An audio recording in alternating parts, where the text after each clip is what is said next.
All right, hello everybody. KVUE Chief Meteorologist Hunter Williams here with our nightly update on the forecast here on KVUE Plus as well as YouTube Live. We appreciate everybody tuning in with us. Obviously, it has been a very warm, very spring-like past few days here in Central Texas. That general pattern is actually going to continue at least through about Saturday. In fact, our numbers actually get a little bit warmer, especially for Friday and Saturday. But, and a lot of folks have been asking this, is winter completely over? Are we just done with cold weather? I think deep down we all know the answer. Of course, we're not done with winter. Not yet. We actually have a fairly strong cold front. Looks like it will move in around Sunday, so a Super Bowl Sunday. And behind that one, I think temperatures not, frigid, not as cold as what we had a few weeks ago back in January, but certainly more winter-like weather is entering the forecast. So with that, let's get into things. Here's a live view outside from our Zach Theater camera in Austin.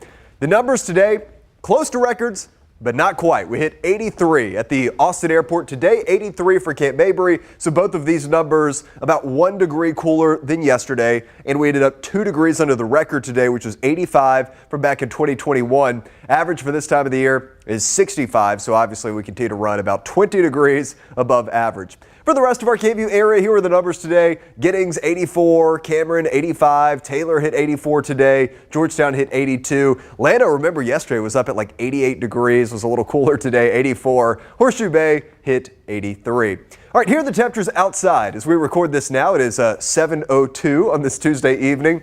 Still mid to upper 70s, but I want to back out the view, and this is why we're kind of showing you the current picture, just to show you we got close to going back to winter today, but not quite. This little sneaky cold front moved through the DFW area, even into like north central Texas, but did not get quite down to our KVUE area. This thing, it's like 20, 30 miles north of Williamson County, Burnett County, very close. And it looks like, hey, is this thing coming on down? It is not. It is stalling now, and it's going to retreat back to the north tonight into tomorrow morning. So this front is not going to cool our weather down at all. Again, there's a stronger front coming in this weekend that will, but this one, it just got close. But if you have like friends or family in Dallas and they're like, man, it's kind of chilly today, you're saying, what? We're way up in the 80s. That's why. There's a huge spread across the state. Here's the satellite radar right now. All good. Everything's pretty quiet here. Cloud and rain wise, there was some overrunning that gave more of a cloudy sky into parts of DFW area earlier today. And even the nationwide picture, we've got this big West Coast storm system, rain, higher terrain snow, mountain snow going on in California. But for the central U.S., into the southeast, into the east coast, looks like a little bit of snow going on there over the upstate of New York into northern Pennsylvania. But again, the coast is generally pretty clear, especially here in our neck of the woods over the next couple of days. I do think, though, early next week, our weather does start to get a little bit more active. Now, today, if you notice this was not like a dry heat. You could actually feel a little bit of humidity out there. That's because we've had this like south-southeast breeze coming in off the Gulf of Mexico. And I think we have low clouds and some patchy fog that develops again tonight. Here is 1 a.m. fog tracker showing some reduced numbers, especially over the I-35 corridor in the metro. But we keep going into tomorrow morning, Wednesday morning at 7 a.m. This is actually not bad. So I think relative to what we had this morning and even the day prior, I think the fog will be a little bit harder to find for Wednesday morning. We're still going to have the low clouds, though, as you'll see on our model. All right, so here it is, 7 a.m. Wednesday morning. Temperatures very mild. I mean, we're mid to upper 60s, which is like actually warmer than where afternoon high temperatures should be this time of the year. In addition to the low clouds, it's not a huge chance, but a 10% chance for a few little patchy areas of drizzle or some very light mist out there.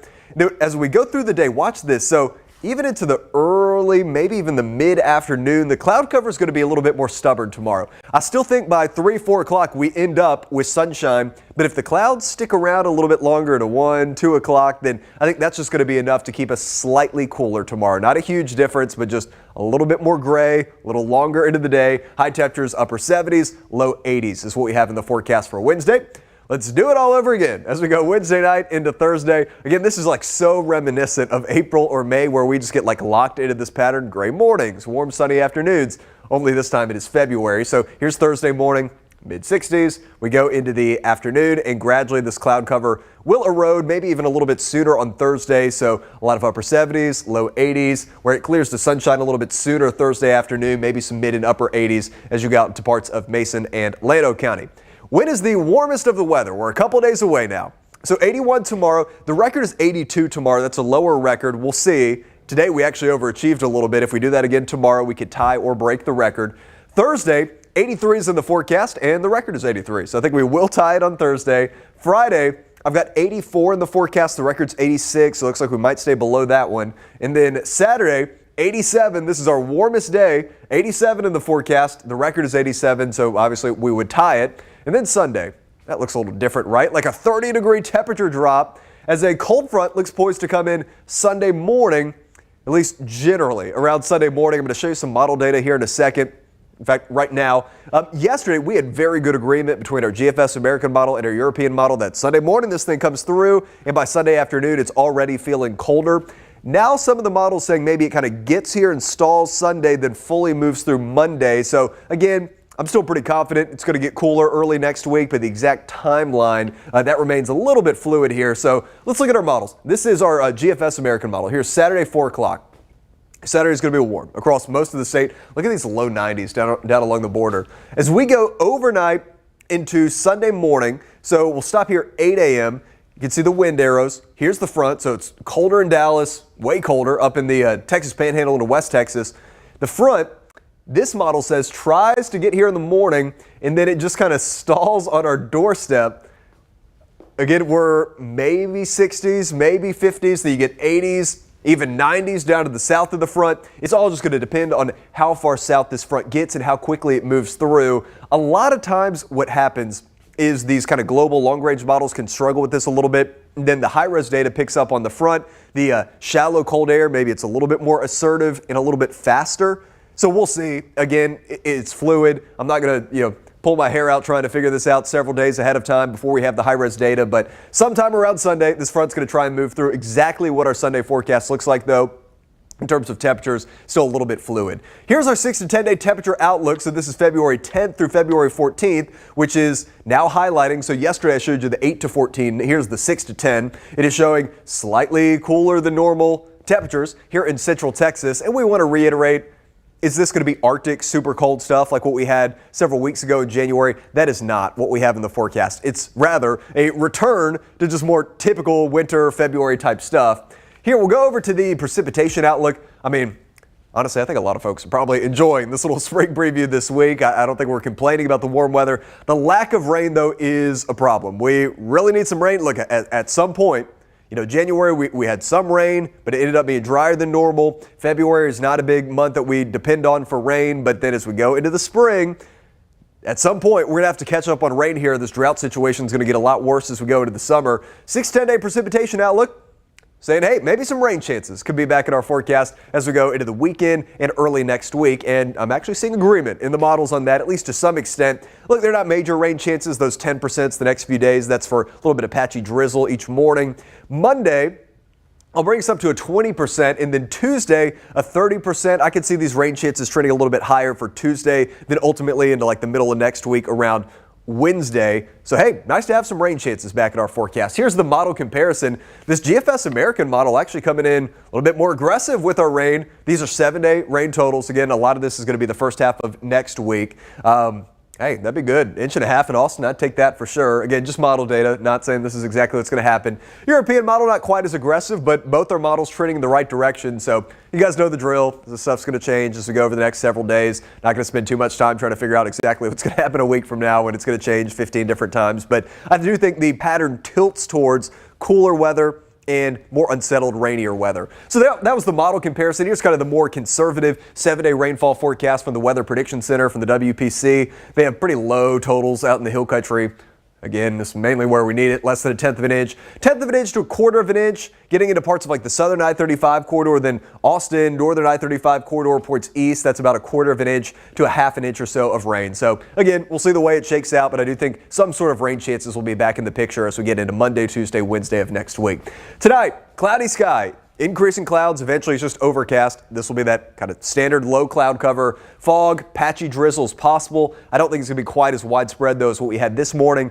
Very mild, will drop down to 67. Tomorrow, very warm. Clouds a little bit more stubborn, but I think we end up by the mid to late afternoon with a good amount of sunshine. High temperature slightly cooler, like a degree cooler than today, but still way above average. High temperature of about 82 is in our forecast. Hey, our allergy sensor is back up and operational. We had elm and cedar in the low, then several other trees adding up to 37 grains per cubic meter in the medium. Mold is medium, so again, there's some stuff flying around out there, but fortunately, we haven't had a massive cedar spike just yet. I'm not saying it's not going to happen, but so far, it's been a little bit more manageable than some of the cedar seasons we've had the past few years. All right, did you guys hear that? Knocked on wood, so don't say I jinx things. Here's our 7-day forecast. Tomorrow, 67 in the morning, partial afternoon clearing. We'll hang on to some cloud cover to the afternoon, 81. Thursday, record is 83. We have 83 in the forecast. Friday, morning clouds, afternoon sun. Sound familiar? 84. Same deal on Saturday. Record is 87 on Saturday. I think we will tie it. Some of the data says maybe we make a run at 90. And for those asking, we covered this yesterday. What is the warmest all-time February temperature on record for Austin? It's 99 degrees. So we're not going to be anywhere near that. Hopefully. Just to tell you, though, it can get very hot here in February. It can also get very cold in February. Sunday, we'll see what happens with the timing of this cold front. This Sunday forecast is very fluid. Just, when a front moves through in the morning, the temperatures drop for the afternoon versus if it gets there later, they warm up ahead of the system. Obviously, this is going to change some. But for now, I think temperatures could be falling through the day on Sunday, assuming that front moves through early in the day. And then either way, I think we end up with highs in the 50s Monday, Tuesday of next week. Mornings, chilly. But again, not Arctic air, certainly not. Temperatures in the mid-40s in the mornings, 56 Monday afternoon, Tuesday afternoon, high of 58. In terms of rain chances, 20% in the forecast for Monday, 30% in the forecast for Tuesday. So trending in the right direction. It's nothing major. Again, we're just saying a return to more kind of typical February stuff. Some sort of rain chances, a little cooler, but not Arctic and not any sort of like super heavy rain. So that is what we're tracking for you. Again, we always appreciate everybody tuning in for our KVUE Plus and YouTube live streams. We do these in the evening pretty much every night right around 7 o'clock. We try to go for 10, 15 minutes. We do the extended update on the forecast. Obviously, you can join us 4, 5, 6, and 10 o'clock on KVUE for our TV times. But a lot of times we just don't have enough time to get into like all the nitty gritty of the forecast and all the details. So if you're someone who's like a weather nerd, you're really passionate about this stuff, or you just want an even more detailed forecast, we do this every single night. You can download our KVUE Plus app on Roku, Fire TV, Apple TV, whatever you want. And if you want to keep up with the forecast on my socials, you can do that. Facebook, Twitter, whatever, X, Instagram. Just search my name or Hunt_WX. So that will do it tonight. The next update from me will be KVUE News at 10 o'clock, which is at 10 o'clock. We'll see you then. Y'all have a good night.